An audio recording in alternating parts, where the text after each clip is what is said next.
merci beaucoup de participer ce soir.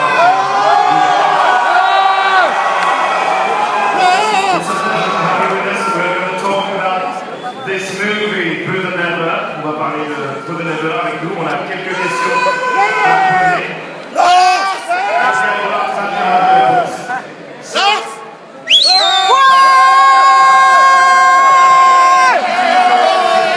Comment est-ce que vous avez démarché des producteurs à Hollywood et que vous êtes allé leur parler d'un projet un peu fou, de faire un film concert de Metallica? How did you approach the Hollywood studios and producers? Well, for one, we decided to just give the big F finger to the to all the studios and producers. Actually, it wasn't that rude, but we decided that it was important for us to finance this movie ourselves so that we can have complete creative control.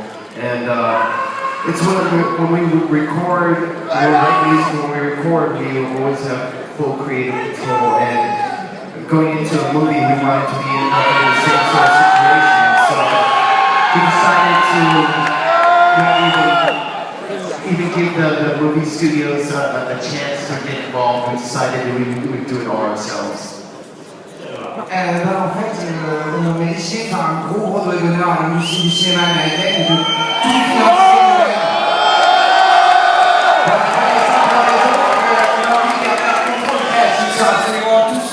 Notamment sur ce film qui est quelque chose d'aussi gros, aussi important pour nous et très probablement pour vous bientôt. Donc de la même manière qu'on garde le contrôle créatif quand on enregistre un disque, on a voulu monnayer ce film nous-mêmes pour pouvoir avoir le contrôle sur absolument tout.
Hello.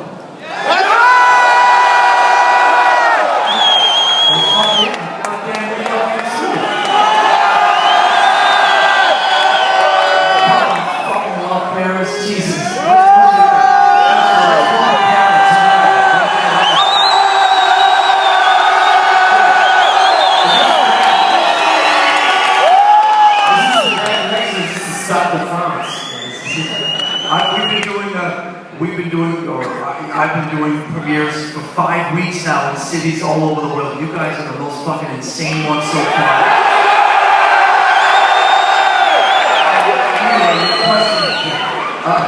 Sorry about that, I got sidetracked. What was the question again? Influences. Oh, yeah. Well, I think with a lot of other movies, it was not so much what to do as what not to do. I have nothing but respect for Led Zeppelin, I have nothing but respect for Pink Floyd, I have nothing but respect for all the other bands that have made great films, but for us, I think each one of them represented more like, how about we don't do this, let's not do that. So the question increasingly became, what can we do that's different than what everybody else has done before? And try to challenge ourselves, try to challenge our audience, and just try to come up with a different take on the concert film genre. And so we just wanted to stay up on stage and do what Metallica does best, which is play and lead the acting, back at you, and lead the acting and all the other stuff to real actors and lead the story to just other people and try to get Metallica to stay up on stage. Alors, on a une grosse influence des films musicaux, bien entendu, mais quand on a regardé des films musicaux pour préparer ce film en particulier, On n'a pas regardé à des films pour savoir ce qu'il fallait qu'on fasse, mais pour savoir ce qu'il ne fallait pas qu'on fasse. Voilà. Trouver exactement la ligne directrice de ce film de Metallica en ne faisant pas les mêmes erreurs ou en ne refaisant pas les choses qu'avaient déjà fait d'autres groupes avant nous qu'on admire beaucoup, comme les Pink Floyd, comme les Zeppelin. Et on a trouvé notre chemin et notre façon de faire. Donc on a fait ce qu'on sait faire de mieux, à savoir jouer en concert devant des gens sur la scène. Et on a décidé de recouper ça de passages de fiction pour garder le spectateur en haleine, pour que ce soit un challenge pour nous dans le processus de création et que ce soit aussi un challenge pour le public de voir quelque chose de différent de Metallica. Alors justement, c'est quelque chose de différent, c'est une idée assez particulière puisque Frontrunners pourrait être décrit comme un peu le concert ultime de Metallica, alors qu'en dehors du concert, c'est l'apocalypse. D'où vous est venue cette idée? This movie could be described maybe as the ultimate Metallica concert, but at the same time, outside of the stadium, it's the apocalypse. How did you come up with this idea? Well, the whole movie concept, 99% of it is Nimrod's idea. It's his original idea to have things going on outside the walls of the arena while we're playing. And I have to say, I mean, this plot made most sense to me when I was reading it. I thought it was a great opportunity to really turn it into something Metallica. Il faut bien avouer que 99% au moins du complot, du film, de ce qui se passe, de l'histoire, vient de Nimrod, le réalisateur qui est hongrois. Donc on l'a laissé complètement partir en délire pendant 3 mois, et quand on a lu le script, et notamment Kirk qui vient de répondre, c'était vraiment le scénario qui faisait le plus sens, qui avait le plus de sens par rapport à ce qu'on voulait faire pour ce film avec Metallica. Nimrod Antal qui a donc également réalisé Predator. Je ne sais pas si vous avez vu ce film, mais bon, c'est un peu ça.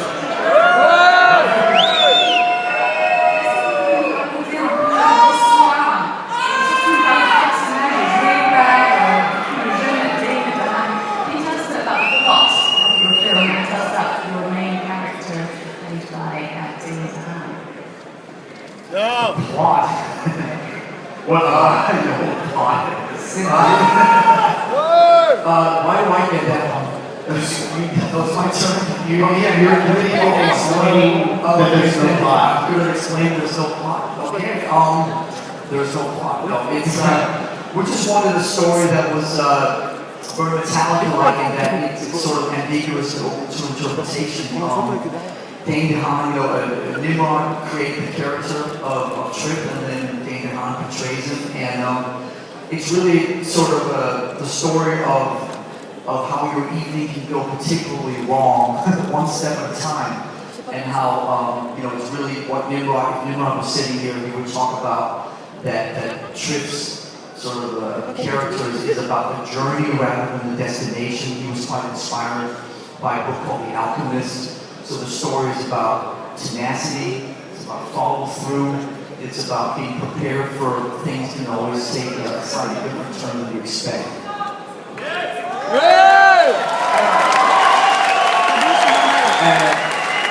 C'est Milan qui a créé véritablement le personnage de Trip. Avec ce film, on voulait véritablement donner une ambiance très métalliquesque au film.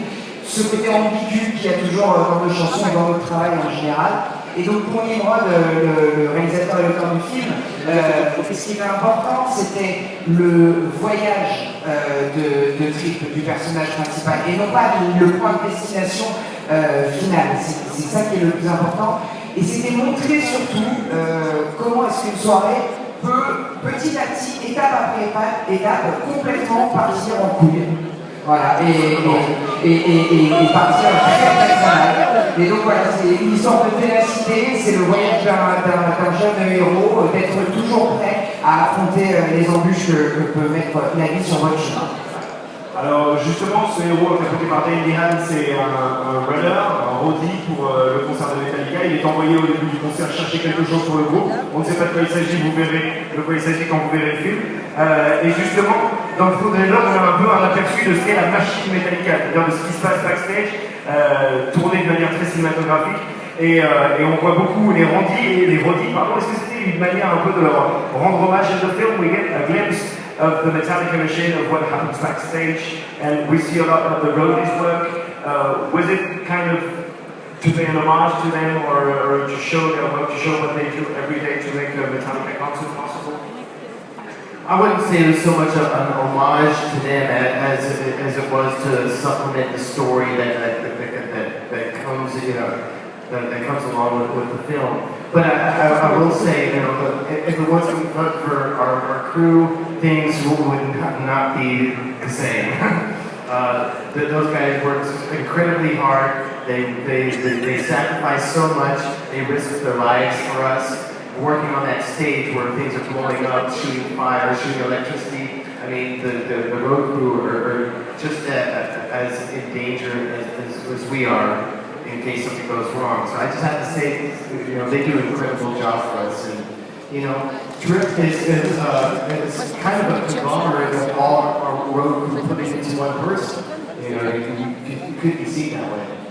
Je dirais que c'est véritablement un hommage de nos Roadies, mais il y a un truc de certain dans l'univers de Metallica, c'est que sans les équipes techniques, tous les gens qui nous accompagnent et qui prennent des risques incroyables tous les jours, qui mettent leur vie en danger, autant que nous on la met en danger quand on est sur scène, et vous verrez pas de quoi on parle pendant le film, on ne serait pas là aujourd'hui, et j'imagine que ce personnage de Trip est une espèce de mélange et de regroupement des archétypes de tous ces gens qui nous accompagnent dans nos équipes techniques, donc j'imagine que d'une certaine manière on pourrait dire oui, on va dire ça.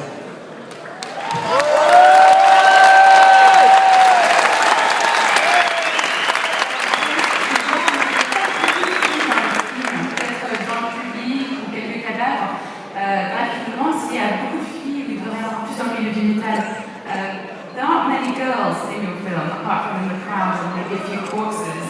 Yeah. Do you think maybe there should be more girls involved in the matter scene? I would think that too.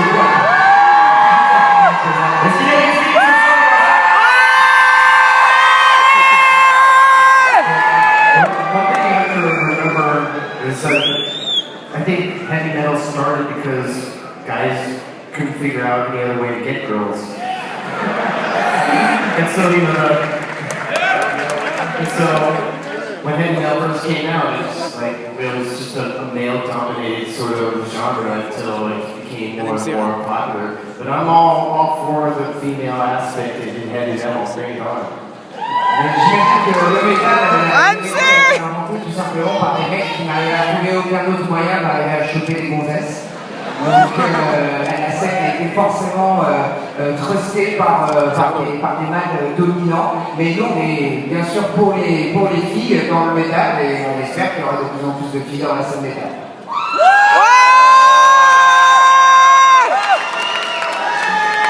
Alors, évidemment, une question inévitable après sa sortie, après la promotion marathon que vous êtes en train de faire, quels sont les projets de Metallica after the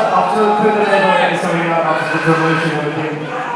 What about Metallica's future? What are your projects in the near future? Can you talk to us about that or not? Kurt and I moved to Paris.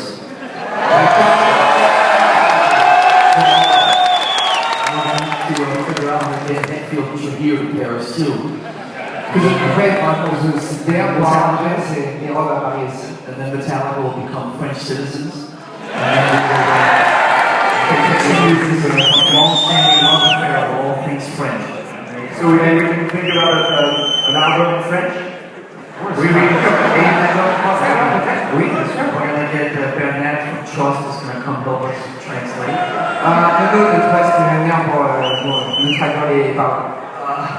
And then after that, then we're going to make another record. There you go.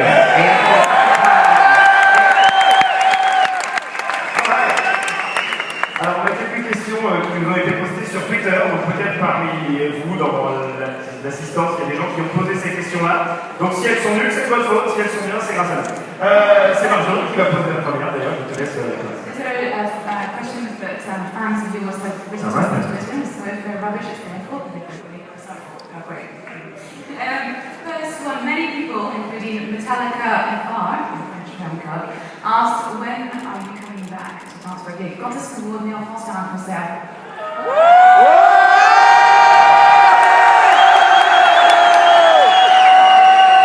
still here right now.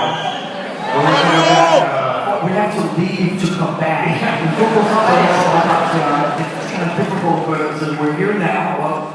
But I think the answer is not soon enough, right? Et là, je dis que la réponse à la question, c'est pas assez tôt, quoi qu'il arrive. Il y a également un certain Alex Rivas 2403, donc c'est pas si là, mais il a pas de questions, c'est lui. So, he's here, he's here. Pourquoi ne pas avoir tout simplement tourné le film en France avec ce public magnifique? Why not shoot the film in France with all this wonderful audience?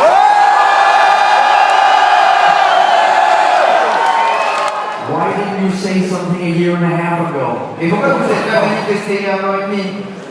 Maybe for the sequel. For the suite. That was all. Je nous protège. Qui demande depuis le temps, est-ce qu'ils se font encore plaisir en jouant des classiques comme Nothing Else Matters ou est-ce que c'est plus pour les fans? After the 30 years of career, do you still enjoy performing Nothing Else Matters and big hits like that, or is it just for the fans? You know, I personally enjoy playing 99.9% of all our songs. I mean, to me, they're just so. I have such a personal attachment to it.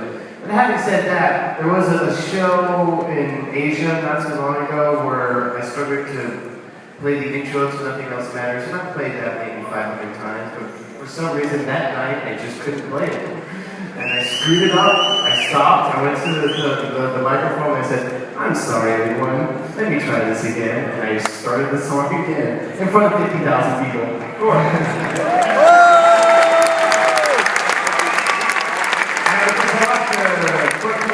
Joué 99,9% du répertoire de Metallica, pratiquement en toutes circonstances. Il y a une histoire rigolote. Il y a quelques temps en Asie, dans un concert devant 50 000 personnes, je commençais à jouer l'intro de Nothing Else Matters, et que j'avais sûrement joué à peu près 500 fois auparavant. Et je me suis mis à faire des erreurs et à jouer n'importe comment. Alors je me suis arrêté, je me suis approché du micro, j'ai dit aux gens, désolé, je vais recommencer si ça vous ennuie pas. Et on l'a recommencé, ça s'est très bien passé. Donc voilà, ça arrive.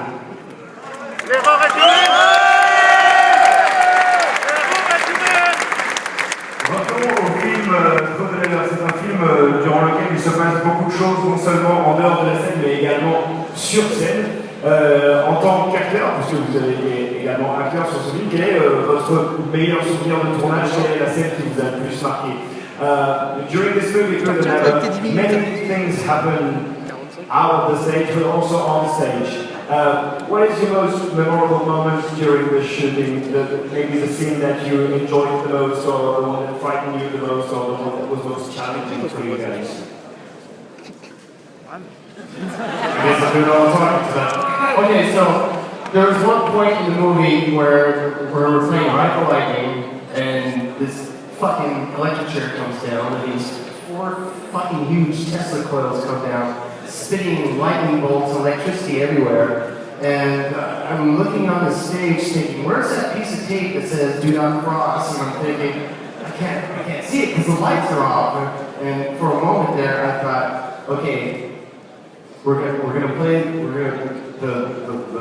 electric chair is gonna start shooting lightning bolts, and I'm standing in the wrong place. Unfortunately, I was standing in the right place. What a YouTube clip that would make though. Yeah, that would have been an amazing YouTube clip. Il y a un moment en particulier dans le film, sur le tournage, on jouait la chanson Ride the Lightning, et à un moment donné, il y a une chaise électrique qui descend du plafond sur la scène, avec plein d'autres effets pyrotechniques qui sont censés jeter et envoyer des éclairs un petit peu partout sur la scène, quelque chose d'assez dangereux. Et puis je regarde par terre, il n'y a plus de lumière sur scène, et je me demande où est ce morceau de scotch avec marqué ne pas dépasser, pour savoir où je serai en sécurité sur la scène. Je ne l'ai pas vu, je me suis dit cette chaise va me jeter des éclairs dessus, je ne suis pas du tout au bon endroit. Voilà. Et finalement, ça s'est bien passé, le film a été tourné. Il y a dans ce film une setlist qu'on pourrait qualifier des morceaux que tout le monde avait envie d'entendre Metallica jouer sur scène. On les retrouve dans Pro the Never. Et il y a un passage particulier vers la fin du film que je n'ai pas envie de dévoiler, mais où vous revenez un petit peu aux sources du son Metallica. Est-ce que c'est quelque chose que vous aviez vraiment envie immortalisé sur grand écran. We've got many songs from the Metallica songs during this movie, Good Than Ever, but there's one particular moment that I'm not going to tell everything about, but at the end of the movie, you start to play all together in a very restricted area, and it sounds really pure and really, raw. Was that something that you do often and that you wanted to immortalize on the screen?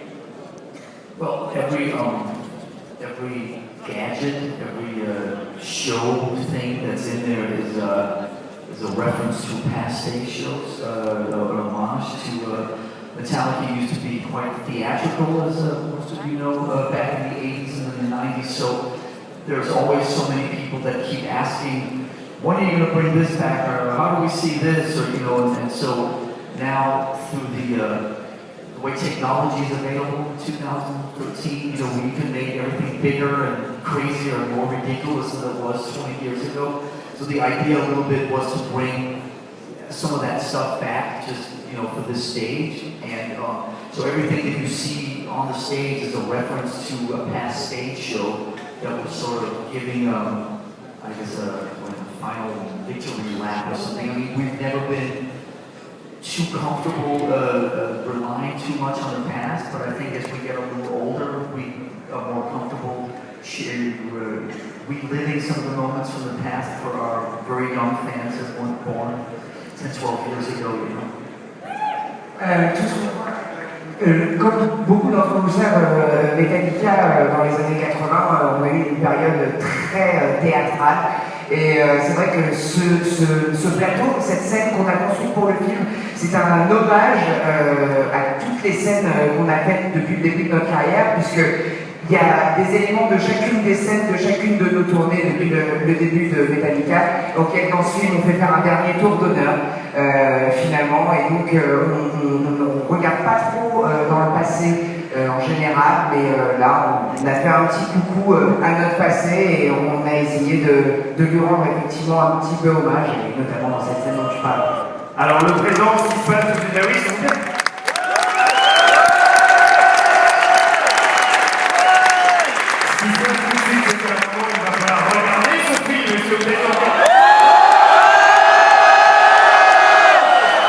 We'd love to chat with you all evening, but we have a film to watch.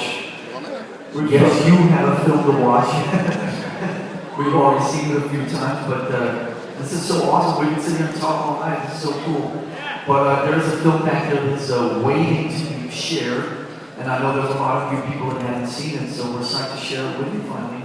On aimerait bien rester avec vous, vous êtes tellement fantastique et parler toute la soirée, et c'est vrai qu'il y a un film qui est un petit peu impatient d'être vu, et sûr que certains d'entre vous ont envie de voir également, donc on va faire ça.